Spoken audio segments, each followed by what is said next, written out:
Hello everyone, my name is Tarvesh and you're watching my YouTube channel. So today we are going to talk about pronunciation. अब मैंने यहाँ पे talk about पे इतना रुक के इतना जोर दे के क्यों बोला, क्योंकि अभी थोड़ी देर पहले ही मैं एक वीडियो देख रहा था। वीडियो नहीं, वीडियो, ठीक है। तो वीडियो भी बोलना गलत है। तो मैं अभी थोड़ी देर पहले एक वीडियो देख रहा था, उसमें एक काफ़ी बड़े यूट्यूबर हैं, ठीक है, नाम नहीं ले सकता उनका अभी क्योंकि यूट्यूब गाइडलाइंस के खिलाफ है। तो उन्होंने कई बार ये चीज़ यूज़ की, लेट्स डिस्कस अबाउट। तो आप एक ये चीज़ सीख लीजिए, डिस्कस अबाउट जो टर्म है वो गलत है। मैंने उसके ऊपर एक वीडियो बनाई हुई है, ठीक है, डिस्क्रिप्शन बॉक्स में लिंक भी दे दूंगा अगर आप चाहें तो वो बार बार ये बोले जा रहे हैं लेट्स डिस्कस अबाउट। तो मैं यहीं पे ये चीज़ क्लियर कर देता हूँ कि डिस्कस अबाउट कुछ नहीं होता है। डिस्कस का मतलब ही होता है to talk about something. So how can we discuss about something? No, क्योंकि डिस्कस का मतलब ही होता है टू टॉक अबाउट, ठीक है। अगर मैं इसको एग्जाम्पल से आपको समझाऊं, ठीक है, अब अगर मैं बोलूं लेट्स टॉक अबाउट टी, अगर मैंने ये बोला कि चलो चाय के बारे में बात करते हैं कि लेट्स टॉक अबाउट टी, कि चाय कैसे बनती है, कैसी पसंद है तुम्हें, तो ये चीज़ बिल्कुल ठीक है। अगर मैं यहाँ पे डिस्कस अबाउट बोलूँ वो तो गलत ही हो जाएगा, डिस्कस अबाउट टी बिल्कुल गलत है। अगर मैं यहाँ पे डिस्कस के साथ हम दो चीज़ लगा सकते हैं, एक तो हम ऑन लगा सकते हैं और एक आप कुछ मत लगाइए, ठीक। अगर मैंने यहाँ पे बोला लेट्स डिस्कस ऑन टी, तो इसका मतलब क्या है कि भाई जब चाय पियेंगे या फिर चाय पीते पीते इसके बारे में हम बात करेंगे, इसको हम डिस्कस करेंगे चाय पीते पीते। तो अगर मैंने ऑन लगा दिया, अगर मैं ये बोलूँ let's discuss it on lunch, कि भाई इस पे हम बात करेंगे लंच पे, जब हम लंच खा रहे होंगे, लंच कर रहे होंगे, तब हम इस चीज़ पे बात करेंगे। तो ऑन अगर लगा दिया तो वो ऐसी सिचुएशन बन जाती है। अगर मैंने ये बोलना है कि भाई चाय के बारे में चलो चर्चा करते हैं, सो लेट्स डिस्कस टी, खत्म। लेट्स डिस्कस मैच, अगर किसी को कोई प्रॉब्लम है, कुछ भी परेशानी है, तो भाई बातचीत कर लो ना। So let's discuss the problem, कि भाई परेशानी जो है उसके बारे में डिस्कस करना है हमें। Let's talk about the problem, ठीक है, let's discuss problem, let's discuss problem on T, कि भाई प्रॉब्लम के बारे में बात करते हैं चाय पीते पीते। तो ये चीज़ आपको समझनी होंगी, ठीक है। तो मैं अभी बताते बताते इस चीज़ में इसलिए ही चला गया क्योंकि वीडियो आज की अलग चीज़ के ऊपर है, प्रोनाउंसिएशन के ऊपर है, लेकिन ये भी ज़रूरी है, ठीक है। तो चलिए वीडियो पे आते हैं। अब पहला वर्ड है हमारे पास ये, ठीक है। आप इसको कैसे बोलते हैं? मैंने बहुत सारे लोगों को गलत बोलते हुए सुना है, उनको देखा है अपने सामने ही गलत बोलते हुए।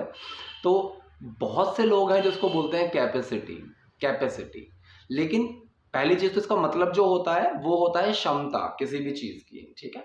तो इसको हम कैपेसिटी नहीं बोलते हैं, इसकी जो एक्चुअल प्रोनाउंसिएशन होती है वो होती है कैपेसिटी, ठीक है। कैपेसिटी नहीं होती है, वो होती है कैपेसिटी।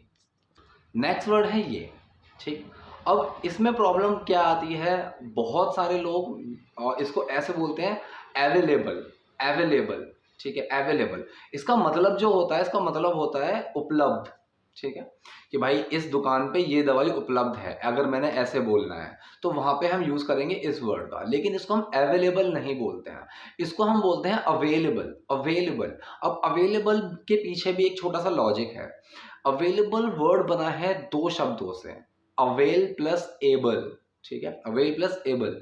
अब अवेल का मतलब क्या होता है, किसी चीज़ को हासिल करना, ठीक है। एबल का मतलब होता है उस चीज़ के योग्य। तो मतलब कोई भी चीज़ जब हासिल करने योग्य है, मतलब कि कोई चीज़ है जिसको आप हासिल कर सकते हो, तो दैट थिंग इज अवेलेबल, ठीक है। वो अवेलेबल है, अवेल करने के एबल है, सो दैट इज अवेलेबल, कि भाई मेरी दुकान पे ये सामान अवेलेबल है, अगर आप चाहो तो इसको ले सकते हो। इट इज़ नॉट अवेलेबल, कि भाई ये मतलब उपलब्ध करने के लिए नहीं है, तो इट इज़ नॉट अवेलेबल, कि हासिल करने योग्य नहीं है, क्योंकि दुकान पर सामान है ही नहीं, ठीक। नेक्स्ट वर्ड देखते हैं। अब यार ये वर्ड है, इस वर्ड पे ना मतलब बहुत ज़्यादा कन्फ्यूजन है लोगों को, बहुत ज़्यादा। और मैंने एक वीडियो बनाई थी, उसमें मैंने इस वर्ड के ऊपर डिस्कस किया, ठीक है। लेकिन हुआ क्या, वहाँ पे कई लोगों के मेरे पास कमेंट्स आए और उन्होंने मुझे इवन रेफरेंसेस भी शेयर किए कि सर यहाँ देखिए, वहाँ देखिए, यहाँ पे तो ऐसे बोला जा रहा है, वहाँ पे ऐसे बोला जा रहा है, ठीक है, क्योंकि मैंने ये बताया था कि इस वर्ड की जो प्रोनाउंसिएशन है वो है एजुकेशन, और आजकल जो चल रही है कई जगह सुनने में आ रही है वो एडुकेशन सुनने में आ रही है, एडुकेशन। तो मैंने ये बोला कि भाई एडुकेशन, एडुकेट, ये गलत है। फिर मेरे पास रेफरेंसेस आते हैं, वहाँ पे लिंक शेयर होती है कि आप यहाँ जाइए, कैम्ब्रिज डिक्शनरी है, आप इसकी प्रोनाउंसिएशन को एक बार सुनिए। वो मैंने पहले ही सुन ली थी, ठीक है। मैं जबकि एक छोटा यूट्यूबर हूँ, मेरे चैनल पे इतने व्यूज़ नहीं आते हैं, स्टिल मैं जब भी कोई वीडियो डालता हूँ उससे पहले मैं पूरा श्योर होता हूँ। मेरा ऐसा नहीं है कि मैं कुछ भी बोले जा रहा हूँ या फिर बिना रिसर्च किए ही आप लोगों को बता रहा हूँ। तो प्रोनाउंसिएशन के ऊपर ध्यान देना भी इसलिए ज़रूरी है। हर चीज़, बड़े बड़े मिलियंस में सब्सक्राइबर्स वाले चैनल्स हैं जो पेन और पेन इन दोनों का फ़र्क ही नहीं जानते हैं, जो उसको ही बिल्कुल गलत बोले जा रहे हैं। ये तो फिर भी बहुत मुश्किल वर्ड्स हैं उनके लिए, ठीक है, और उनके मिलियंस में सब्सक्राइबर्स हैं। तो वहाँ पे आप सीख भी अगर लोगे तो कल को आप गलत ही बोलोगे, ठीक है। सीखने के बाद जो आप बोलोगे गलत ही बोलोगे, और सामने वाला आपको वहाँ पे इंसल्ट कर सकता है कि यार ये क्या बोल रहा है। अब चाहे आपको ग्रामर की कितनी भी अच्छी नॉलेज हो, लेकिन जब तक आप बोल ठीक नहीं पा रहे हो उस चीज़ का फ़ायदा कुछ नहीं होता। रिटन एग्जाम्स में आपके लिए बहुत अच्छा है कि हाँ आप उनको क्लियर कर सकते हैं, लेकिन जब बात आती है सामने से बोलने की तो वहाँ पे आप खुद भी कॉन्फिडेंट फील नहीं करेंगे और सामने वाले पे भी इंप्रेशन अच्छा नहीं पड़ेगा। तो चलिए अपने बात पे वापस आते हैं। तो ये जो वर्ड है, मैंने बोला कि इस वर्ड की जो प्रोनाउंसिएशन है वो है एजुकेशन, और हम एडुकेट या एडुकेशन नहीं बोलते हैं। रेफरेंसेस आए, बिल्कुल आए। अब मैं उस चीज़ पे आपको बताता हूँ, आप खुद ध्यान से सुनिए। आप चाहे कैम्ब्रिज का सुने या फिर आप किसी भी नेटिव स्पीकर का सुने, तो वो एडुकेट या एडुकेशन नहीं बोलते हैं, वो बोलते हैं एजुकेशन, एजुकेशन। अब एजुकेशन और एजुकेशन ये दोनों इतने सिमिलर हैं ना, इतने सिमिलर हैं कि इसीलिए मैंने ये नहीं बोला था लास्ट वीडियो में अपनी, मतलब इससे जो पहले मैंने एक वीडियो बनाई थी इसी चीज़ के ऊपर, मैंने वहाँ ये नहीं बोला था कि एजुकेशन या फिर एजुकेशन ये दोनों गलत है। नहीं, मैंने एडुकेट, एडुकेशन, पर्टिकुलर एडू, जहाँ पे एडू वर्ड आता है नहीं आपका, ये एडू बिल्कुल गलत है। अगर आपको इसमें देखना है कि भाई यूके इंग्लिश जो है उसमें हम कैसे बोलेंगे, तो वो है आपका एजुकेशन, तो य की आवाज़ भी आएगी और ड की आवाज़ इतनी आराम से वो बोलेंगे, इतनी स्मूथली उस चीज़ को बोलेंगे कि आप एजुकेशन और एजुकेशन इन दोनों में फ़र्क समझ पाएंगे तब जब आप बहुत ध्यान से सुनोगे, ठीक है। लेकिन इस चीज़ को थोड़ा एनहेंस करने के लिए कि भाई ये चीज़ मेरी और दिखे कि देखो मुझे नई कोई प्रोनाउंसिएशन आती है और मैं उस चीज़ को दिखाने के लिए एडुकेट, एडुकेशन इस तरह से बोलूँ, तो वो बिल्कुल गलत है। अगर आपको बोलना है तो आप इसको एजुकेशन बोलिए, ठीक है, एजुकेशन और एजुकेशन, लेकिन एडुकेट और एडुकेशन ये चीज़ मत बोलिएगा, ठीक है। नेक्स्ट देखते हैं। अब ये वर्ड है, इस चीज़ को आप सब मेरे अकॉर्डिंग सही बोलते होंगे, सिचुएशन, बिल्कुल सिचुएशन। मैंने ये वर्ड क्यों लिया है, क्योंकि अभी कुछ टाइम से मैं 2-4 यूट्यूबर्स हैं, उनकी जब मैं वीडियो देखा तो वहाँ पे वो इस चीज़ को बोलते हैं सिचुएशन, सिचुएशन। अब मैं थोड़ा इस चीज़ को लेकर क्यूरियस हुआ कि यार ये कुछ नई प्रोनाउंसिएशन आई है क्या। फिर मैंने उस चीज़ के ऊपर थोड़ा सा रिसर्च किया कि ऐसा कोई वर्ड है सिचुएशन, नहीं है। तो बाद में पता चला कि ऐसा कोई वर्ड नहीं है, ठीक है। अभी जो वर्ड है और जिसकी प्रोनाउंसिएशन है वो सिचुएशन है, ना कि सिटुएशन। तो सिचुएशन आप अगर बोलते हैं तो सिचुएशन ही ठीक है, किसी के इन्फ्लुएंस में आके उस चीज़ को आप सिटुएशन मत बोलिए।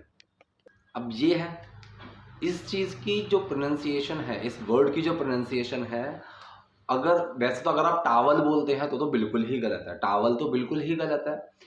कुछ लोग समझते हैं कि ठाल, कि अगर मैं बोलूँ ठाल तो वो सही है, कि भाई ठाल ये मेरी प्रोनाउंसिएशन सही है। ये प्रोनाउंसिएशन भी ठीक नहीं है। अब मैं आपको दोनों बताऊंगा, अमेरिकन में भी और इसका ब्रिटिश में भी। बहुत छोटा सा फ़र्क है, आप जो चाहे वो बोल सकते हैं इन दोनों में से। देखिए, जो ब्रिटिश में बोला जाएगा वहाँ पे ऊ की आवाज़ आ जाती है, सिंपल सा ठाउल, ठाउल, ठाउल, ठीक है। तो ऊ की आवाज़ आ जाएगी, ठाउल, ठावल, ठीक है। और अमेरिकन में जो होगा वहाँ पे वी की आवाज़ आएगी, व की, ठावल, ठावल। तो ठावल, ठावल, ठावल, ठावल।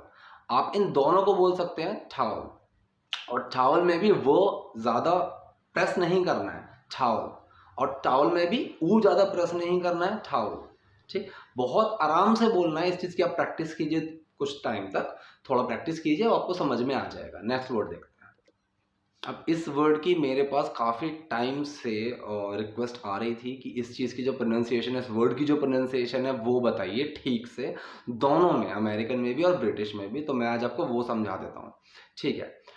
इसकी सबसे पहले मैं आपको प्रोनाउंसिएशन बताता हूँ ब्रिटिश में। एंटरप्रेन्योर, ठीक है। जब ट की आवाज़ आएगी उसमें भी र है, प की आवाज़ आएगी उसमें भी र है, और एंड में न्यो, वहाँ पे र की आवाज़ नहीं आएगी। ये ब्रिटिश में र की आवाज़ जो है न्यो में, एंड में नहीं आएगी। तो सिंपल सा है, यहाँ पे ब्रिटिश में बोला जाएगा एंटरप्रेन्योर, एंटरप्रेन्योर, एंटरप्रेन्योर, ठीक है। अब अमेरिकन में सब कुछ सेम है, सिर्फ एंड में र की आवाज़ आएगी, एंटरप्रेन्योर, एंटरप्रेन्योर, ठीक है। र की जो आवाज़ है, मतलब बिल्कुल टिपिकल र नहीं आएगा कि भाई बिल्कुल ही एंटरप्रेन्योर बोल दूं मैं, वो बिल्कुल गलत है। एंटरप्रेन्योर, ठीक है, हल्की सी। लेकिन ब्रिटिश में एंटरप्रेन्योर, वहाँ पे वो ऐसे ख़त्म कर देंगे। अब आपको जो कन्वीनियंट लगे आप उसको बोलिए, लेकिन कई जो स्पीकर्स हैं वो क्या करते हैं, प में जो र आता है उसकी साउंड नहीं देते, लेकिन वो ठीक नहीं है, वो गलत है। आपको ट में भी र की आवाज़ लानी है और प में भी र की आवाज़ लानी है।